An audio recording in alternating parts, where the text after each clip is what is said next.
Hey guys, Ryan with Turf Mechanic Evergreen. This channel is for people who have lawns that the lawn never goes dormant. It stays green all year round. I want to talk to you today briefly about mowing height for lawns during that off season, November, December, January, perhaps February. Typically speaking, for the normal lawn, if you want to have a good off season, then you're going to be cutting that grass super low going into winter at the end of fall. But for lawns that stay green year round, you want to take the opposite approach. And the reason for that has everything to do with the amount of sun and the sun intensity that is hitting our lawn throughout the off season. Although you might be able to stay warm in a t-shirt in the month of December and January, the days are extremely short. In fact, today, as I'm recording this, it's November 15th.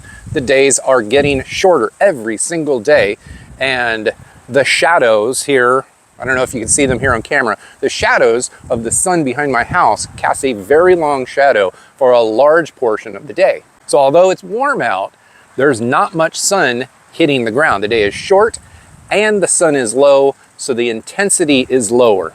During the summer, the sun might be coming down on a 65-degree angle. During the winter, even down in a place like San Diego or South Texas or Florida, even in these southern areas, the sun is no longer high in the sky, it's still lower. It's coming onto the lawn at roughly a 30-degree angle, depending on where you live. Now, as you go north, that angle drops. It drops considerably. And that's why even if you have a grass that could be green and growing all winter long, the further north you go, even if the temperatures are mild, there's just not enough sun in the sky. So what we want to do is we want to keep our grass as tall as possible during the winter months. November, December, January, first part of February, we want to bring the height of cut up. We want to keep cutting, because every single time you snip the grass blades right on the top with your lawnmower, you're stimulating a hormonal release in the grass that promotes more growth. We want it to continue growing, but we want it to continue growing evenly across the lawn, and that's why we have to keep mowing it. But we don't want to keep mowing it low. So what you see here, this is Kentucky bluegrass. This lawn throughout the normal growing season, I typically keep around 1 1/3 inches tall. That's the lowest setting that my lawnmower allows. But right now, I've been bringing the height of cut up over the past month, roughly 45 days or so, to the point now where I'm cutting the grass at almost 2.5 inches. Again, the only reason I'm doing that is because it gives me more leaf surface for the minimal amount of sun to hit. So if there's more leaf and there's less sun, then we can at least get the same amount of photosynthesis, the same amount of energy created in the grass. And that's not just for Kentucky bluegrass. If you're running tall fescue down in a southern state, or maybe you're running Bermuda grass in a really southern area, and you're running it in full sun, my site or my main yard over here is Bermuda grass. It gets a lot of shade during the winter. So depending on how the winter goes with temperature, sometimes it starts going dormant, but not always.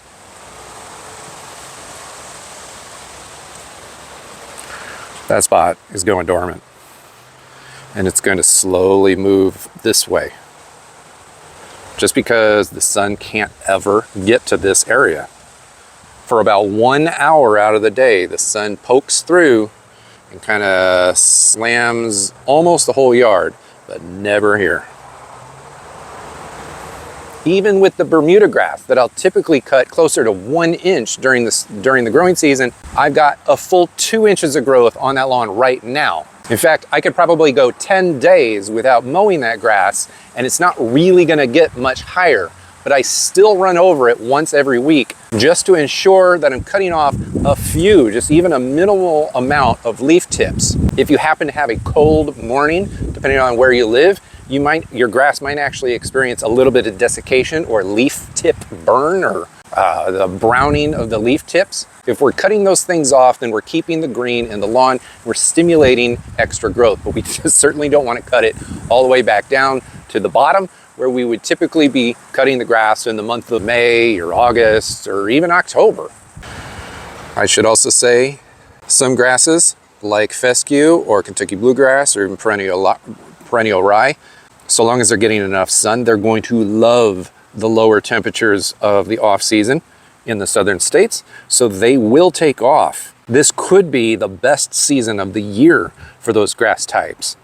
While Bermuda, which definitely wants hot weather, might continue growing, but it's going to look a little bit faded. Some other warm season grass types that are even less likely to stay green over the course of the winter: buffalo grass. This grass right here is full sun until it gets to about right there. Right around the bend, it becomes half of the day's sun. It doesn't look like it, but the sun comes up over there, comes around the house. So all the way till around 11:30 in the morning, everything over here is in full shade of the house. And then of course the sun sets over there, some around 4:30. So this area of grass is only getting about 5 hours of sun per day. Buffalo grass just needs more. We still got a few pockets of green, but everything is definitely starting to brown out. Over here, it's holding its color slightly better, but not much better. If you are accustomed, let's say for instance, you live here in LA. If you're accustomed to having turf type tall fescue growing in your lawn at 3, and you keep cutting it at 2.5 to 3 inches all year long, by the time winter rolls around, it's even more important than ever to let that fescue grow as tall as possible. Bring the height of cup up on your mower to the highest setting. It's going to give it the best chance to get enough sun to be healthy throughout the entire winter season. Bermuda grass, don't cut it at 1 inch, cut it at 2. St. Augustine grass, if you're down in Florida or somewhere in the Gulf states or Texas where St. Augustine is relatively common, that is another one that you literally have to grow it as tall as possible. You probably should be growing that as tall as possible throughout the rest of the year, but in the winter it's even more important if you want to keep that green color and the growth and the healthiness of the vigor of the lawn throughout that off season. I'm not going to talk about it at length, but obviously centipede or any other grass type that might be growing in the months of December and January, the same applies. You will never cut it lower than you do during the normal growing season. Now, no matter how tall you cut the grass, if you have enough shade, if you have too much shade in some area of your lawn, there's pretty much nothing that you can do to keep that grass out of dormancy. This Bermuda grass lawn is most likely going to stay green and vigorous over by the sidewalk because that's where the shadows never get to during the shortest of days in December and January. But over close to the house, especially here by the garage, which is off camera to you, that spot gets basically zero direct sun, like 0% of the time for about 3 months straight, it's getting sun. That spot will go dormant. There's nothing I could do. I can't grow it tall and hope for the best. But everything in the sun, that's a different story. So anyway, although this grass right here, this Kentucky bluegrass, doesn't look like it needs to be cut, I'm gonna go ahead and cut it. I'm gonna get the minimal amount of leaves off of the lawn. I'm gonna bag them up. Obviously, if you've got a whole bunch of leaves sitting on your lawn, then the sun is not hitting the grass, so we gotta keep those things off the ground. Even in these southern states, leaves do come down during the winter. Again, it's all because of the length of day. But I'm not gonna cut this thing all the way down to where I normally would. In fact, I'm not even gonna cut it down to where I cut it 10 days ago. I'm gonna put this thing on the 4th setting on my mower, which is somewhere around 2¼ inches, and cut it right there. That basically gives me twice as much leaf material as I had 6 weeks ago in early October when I was cutting this very short. Anyway, I hope that helps. Leave any questions and comments down in the box below. And then let me reiterate, ask me questions down in that box. If you got any off-season questions regarding your lawn, I would like to answer the exact questions that you have. Thank you very much for watching.